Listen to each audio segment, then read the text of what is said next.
आज 75वें गणतंत्र दिवस की सभी आए हुए अतिथिगण और सभी छात्र छात्राओं को हार्दिक शुभकामनाएं और बहुत बहुत बधाई। आज देखिए, आज हम सभी स्कूल कॉलेज और विद्यालयों में पूरे हिंदुस्तान में 26 जनवरी के एक पर्व के रूप में मनाते हैं। तो वैसे तो सभी छात्र छात्राएं जानते हैं, लेकिन आज 26 जनवरी हम क्यों मनाते हैं एक बार और दोहरा देता हूं मैं। आज 26 जनवरी 1950 को हमारे देश का संविधान लागू हुआ था। उस संविधान लागू होने की खुशी में आज हम 26 जनवरी हर वर्ष मनाते हैं। तो कहना है कि ना तो सरकार मेरी है, ना तो सरकार मेरी है, ना रौब मेरा है और ना ही बड़ा सा नाम मेरा है। मुझे तो एक छोटी सी बात पर गर्व है कि मैं हिंदुस्तान का हूं और हिंदुस्तान मेरा है। साथियों, आज भीमराव अंबेडकर जो संविधान दिया था वो संविधान नहीं, हमारे लिए एक समानता का कानून है। उस कानून के हिसाब से आज हम जब पढ़ लिख कर बड़े हो जाते हैं, तैयारियां करते हैं, तो तैयारियां करके जो नौकरी में जाते हैं वहां पर हमें समानता का अधिकार मिलता है। वो हमारे लिए वो संविधान आज 26 जनवरी 1950 को लागू हुआ था, इसलिए हम प्रत्येक वर्ष पर्व के रूप में मनाते हैं। इसलिए ये भूल ना सके कि ये हमारा कानून जब लागू हुआ था, हर वर्ष इसको हम पर्व के रूप में मनाते रहे। हमारे शहीदों ने पता नहीं कितने शहीदों ने हमारे गुलामियों की जंजीर में जकड़े रहे। जब हमारा देश स्वतंत्र हुआ था 15 अगस्त 1947 को, तो हमारे देश में कोई कानून नहीं था। तब कानून की जरूरत पड़ी तो ये 26 जनवरी 1950 को ये संविधान लागू हुआ था। इसलिए हम इस पर्व को आज गति वर्ष मनाते हैं। साथियों, आज देखिए, मैं सर्वप्रथम कहना चाहता हूं, सभी लोग यहाँ पर बैठे हुए हैं। आज हमारे छात्र यहाँ पर बैठे हुए हैं, बड़े हो जाएंगे, तैयारियां करेंगे, कोई DM, collector, master, engineer, doctor बनेगा। लेकिन उस बनने के लिए आपके अंदर पढ़ने लिखने की क्षमता होनी चाहिए। गरीब होना कोई हमारा गुनाह नहीं होता है, कोई पाप नहीं होता है। गरीब परिवार में यदि हमने जन्म लिया है तो ये नहीं आप कह सकते कि हम डीएम नहीं बन सकते, कलेक्टर नहीं बन सकते, मास्टर, इंजीनियर, डॉक्टर नहीं बन सकते। मैं भी आपके पास के गांव कटीनर से रहने वाला हूं। मेरा नाम राधे श्याम है। हाल ही में क्या मैं 2019 से कोर्ट यानी धवरी पे कार्यरत हूँ, पेशकार के पद पर।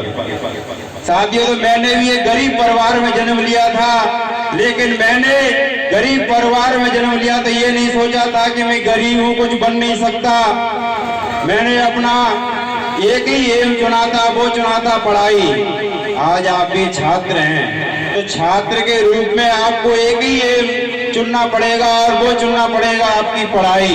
आपकी पढ़ाई वो हथियार है, आपको मास्टर भी बना सकती है, डॉक्टर भी बना सकती है, इंजीनियर भी बना सकती है, मास्टर, कलेक्टर और बड़े बड़े नेता, अभिनेता जो भी बन सकते हैं। आप इस पढ़ाई को नहीं छोड़ेंगे तो आप कुछ भी बन सकते हैं। यदि आपने पढ़ाई को छोड़ दिया तो आप कुछ नहीं बन सकते। और मैं बताना चाहता हूं कि आप सोच रहे होंगे कि कोई आएगा और हमारी जिंदगी में चमत्कार कर देगा। कोई नहीं आएगा, ना कोई चमत्कार करेगा। खुद ही आपको उठना पड़ेगा, खुद ही आपको जागना पड़ेगा, पढ़ना पड़ेगा, संघर्ष करना पड़ेगा, तब जाकर के आप एक महान व्यक्ति के रूप में बनोगे। हमारे नीरज भाई को पूछ लीजिए, उनने मेहनत की, ये पढ़ाई का रास्ता नहीं छोड़ा। आप देख लो, उत्तर प्रदेश कांस्टेबल हैं, तो उनका पीछे भी नाम लिया जाता है कि हमारे बाबा श्री कृष्ण के बेटे ये नीरज भाई ये उत्तर प्रदेश की पुलिस में भर्ती हुए, तो आप पढ़ाई का रास्ता नहीं छोड़ेंगे तो आपका भी इसी प्रकार नाम लिया जाएगा। और भी हमारे भाई बंधु लगे हुए हैं। देखिए, मैं एक बात आपसे कहना चाहता हूं, आप अभी छात्र हैं, इस बात को गांठ बांध लेना, क्योंकि हमारे यहाँ बुजुर्ग भी बैठे हैं, सभी भाई बंधु बैठे हैं, तो किसी की भावनाओं को ठेस पहुंच सकती है, तो मैं पहले ही माफी मांग लेता हूं। एक बात ध्यान रखना कि जो लोग कांवड़ ढोने के बहाने चंदा करते हैं, कथा भागवत करवाने के बहाने चंदा करते हैं, ये सोचते हैं कि इससे बड़ा पुण्य कोई नहीं है, तो दिमाग से निकाल दीजिए कि इससे बड़ा कोई है तो वो है शिक्षा।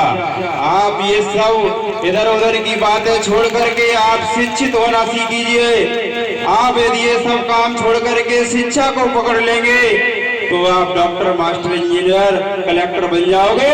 यदि कांवड़ा भागवत में लगे रहोगे तो आपके बच्चा जिंदगी में कुछ नहीं बन सकते। इसलिए मैं कहना चाहता हूँ कि यदि लोग सोचते हैं चलो भैया एक बार कांवड़ ढो लेते हैं, भगवान से प्रार्थना कर लेंगे, हमारा बच्चा डॉक्टर, इंजीनियर, मास्टर बन जाएगा, लेकिन आप उल्टे चलिए।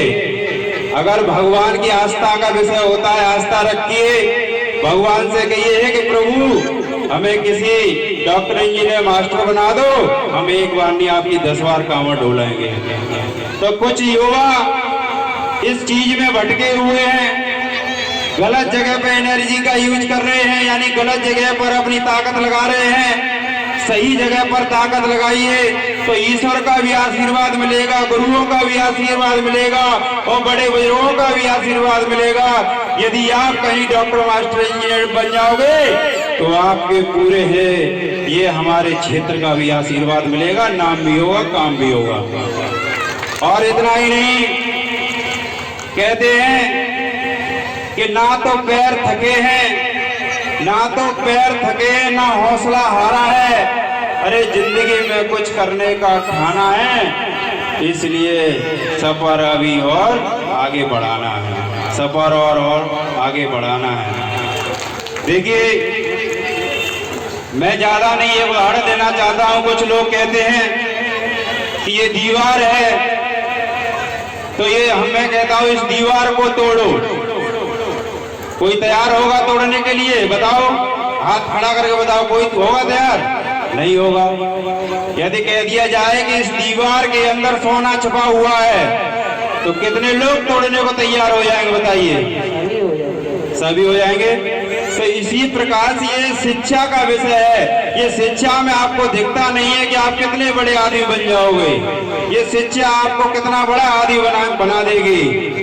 इसलिए शिक्षित होना सीखिए, अपने ईमान को अपने मार्ग पर रखना सीखिए और शिक्षा के सहारे आप बढ़ते जाइए। दुनिया में क्या, वो हिंदुस्तान में आपका नाम हो जाएगा। साथियों, ये 26 जनवरी के मौके पर ये सारी बातें हम सब लोग यहाँ इकट्ठा होते हैं, ये समाज की बातें होती हैं। तो शिक्षित होने से इंसान बहुत बड़ा हो जाता है। कहते हैं कि शिक्षा वो शेरनी का दूध है, जिसने पिया है वो धाड़ा है।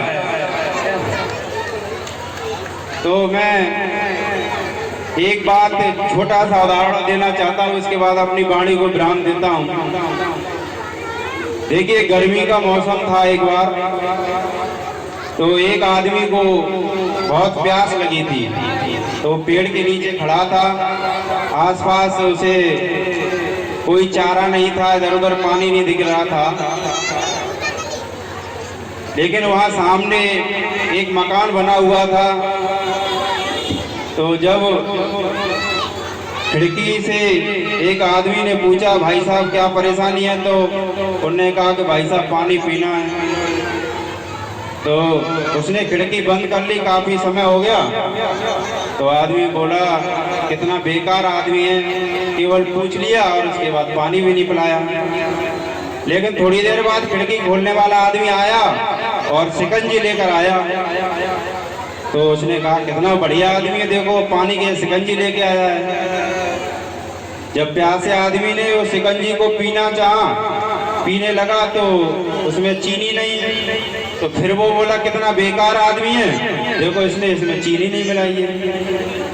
तो फिर उस आदमी ने अपनी जेब से पुड़िया निकाल करके उसको चीनी दी, तो फिर वो बोला कि कितना बढ़िया आदमी, देखो चीनी साथ में लाया है।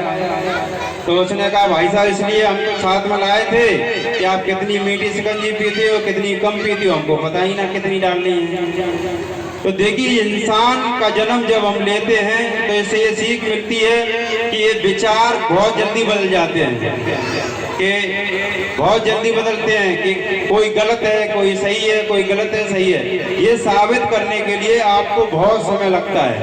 अभी छात्र हैं आप, कोई कक्षा 5, 6 में 8, 10 इस तरीके से बढ़ते जाएंगे, तो ये जिंदगी का अभी आप फैसला नहीं कर पाएंगे। इसलिए आपको मैं तो यही कहना चाहता हूं कि समय का परिवर्तन है, धीमे धीमे आप अपनी रास्ता को मत छोड़िए, शिक्षा से आप जुड़े रहिए। जहां तक आप जा सकते हैं शिक्षा से जुड़े रहिए, एक दिन आपको कामयाबी आपके पैर पे उड़ने लगेगी। जय हिंद, जय भारत।